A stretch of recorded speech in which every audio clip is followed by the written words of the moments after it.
Swimming muna tayo mga idol. Dito tayo ngayon sa Boyeng. Yan.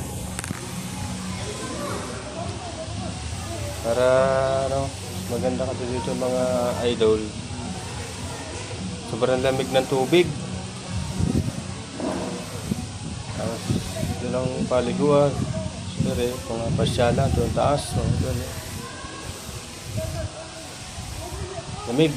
Sarap ng hangin sa sobrang lamig ng tubig. Kaya yung mga papanak dyan magpalamig, mag-swimming, alin na kayo mga idol. Dito lang yan sa Boyeng Resort Park. Murang-mura ang entrance. Sulit. Hindi ka lugi. Running water mga idol. Yan mga idol. Thank you.